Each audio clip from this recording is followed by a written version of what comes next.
Welcome back, everyone. Now let's take a look at our four new chords here, A minor, C, G7, and G. And I like to teach these four chords in this order, and there's a reason why.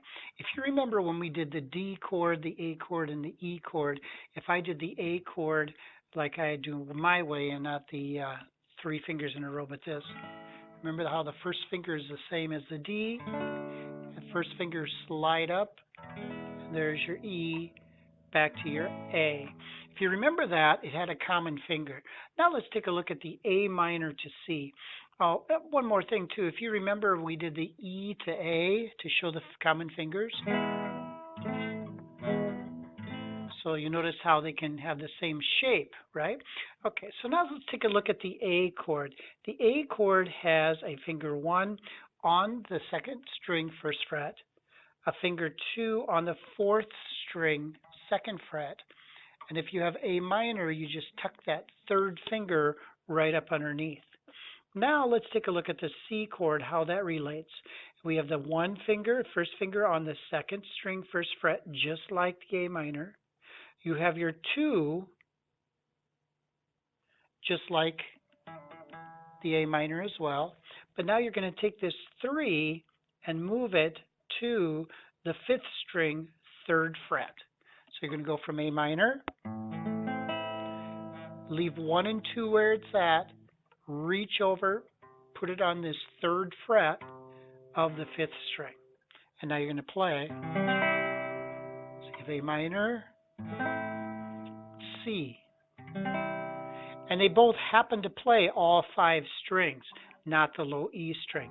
So they're the same. So you got your A minor, C, A minor. Sounds like Shrek, right? Da, da, da, da, da, da, da, da. I don't know the words. Da, da, da, da, da.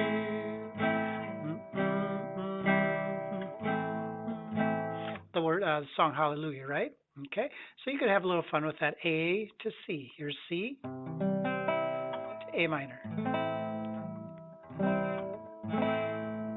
Okay, now let's go from C to G7.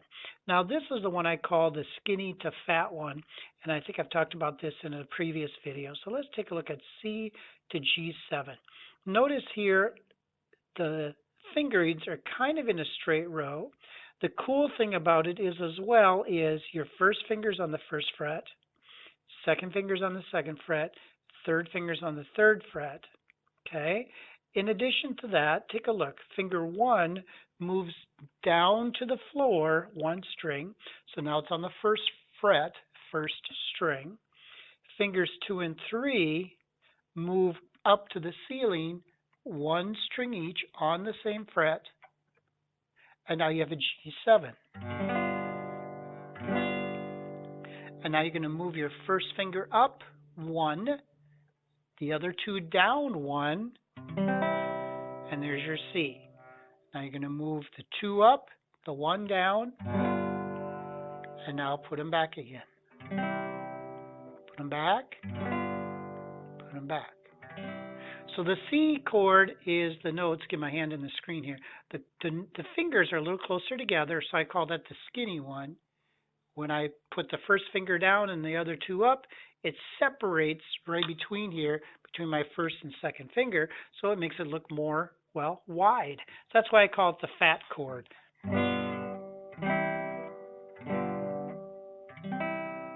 Okay, so now that is the C and the G7. By the way, if you also notice, there are common fingers. 1 is here on the first fret, like I said, 2 is on the second, and 3 is on the third. But also take a look, the shape of 2 and 3 are the same as well. Okay, so you got the shape of 2 and 3. That's why I like to go from A minor to C to G7 because they have similar shapes. Okay, now let's take a look at G7 and G. So now G7, the 2 is still on the 5th string, 2nd fret. The 3 is still on the 3rd fret of the 6th string, but instead of taking your first finger, lift that first finger up, and now where does your pinky go? It kind of automatically bends and it goes to the third fret of your first string. Now, I got to show you something physically. Put my fingers in the camera. Physically, my pinkies are bent. Do you see that? Let the camera focus. See how my pinkies are bent? So because they're not straight, when I put my G chord down, normally if you had straight fingers, it would be a straight finger straight down, right? But because my pinky is bent, do you see how that looks on my fretboard here, right? Okay, so I actually play with the side of my pinky, and that's just the way I have to adapt because of the way my body shape is, right? Or my hand shape. Okay, so I'm not passing it down sideways because, I want to. It's just because my pinky is bent. I wish I could play straight, but my pinky won't allow me to. So what that means is as you are playing and learning your chords, all of you will have different shaped hands. Some will have longer fingers, some will have shorter fingers, some will have crooked fingers like me. Just different things happen. So you simply have to adjust to make it work best for you and your situation. Just because somebody can put their fingers in their hands like this doesn't mean that you can. Maybe you need to use the other fingering like this, 1, 2, 3. Now, because I'm a little older, I have a little arthritis in the back of my hand, I have a hard time on my G chord going 1, 2, 3. Okay, so what I do is I go 1, 2, pinky. Here, I'll move my guitar around so you can see. See that? And see how that little pinky sneaks right up underneath there? That works good for me for G chords if I have to do it this way. And I use both 2, 3 pinky and 1, 2 pinky, depending on what chords I'm going to and what chords I'm coming from when I do my G chord. Okay. Another reason why I like, and I'm going to back up a little bit, another reason why I like to play 2, 3 pinky on my G chord is because look at the common fingers right here, 2, 3. So if I have my C chord and I go to my G chord, all I have to do is slide those two up, drop the pinky down. See that? So I can just boom, boom. Now it looks like I'm doing something with my first finger, but I'm not. I'm just kind of curving it. It's not actually touching my strings here. See that? So now you'll need to practice, and I know it's hard. I know it's really tricky because I went through the same thing when I learned. Everybody goes through it. What you want to do is start, and you're going to play all your chords in succession. And I would kind of just do it in a straight row first. Okay, and I would also possibly mix them around. So you got your A minor chord. What's another one that works well with that? C.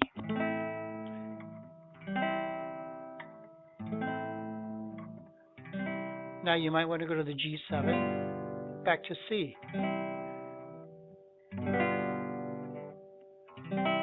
Maybe you want to go to G, C, G, C. Oh, and by the way, I want to show you something. Watch my elbow. Because of my crooked pinky and my little bit of arthritis in the back of my hands, sometimes it physically kind of hurts for me if I go like this.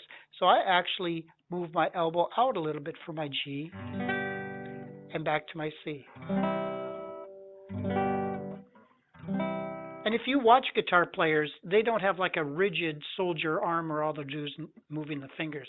They will move their arm a little bit depending on where and how the chord is shaped on their fretboard.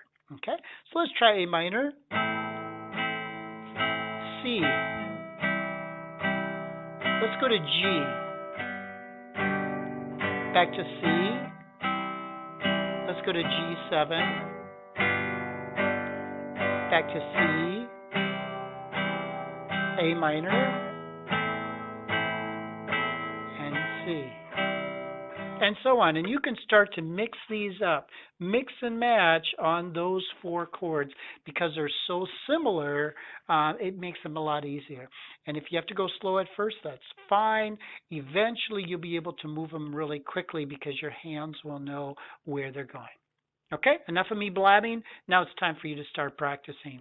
So work on these four and don't be afraid to use the other videos that I put in this lesson too, because they get you really good at practicing going back and forth between your other chords as well in different combinations. Cool? All right, we'll see you in the next one.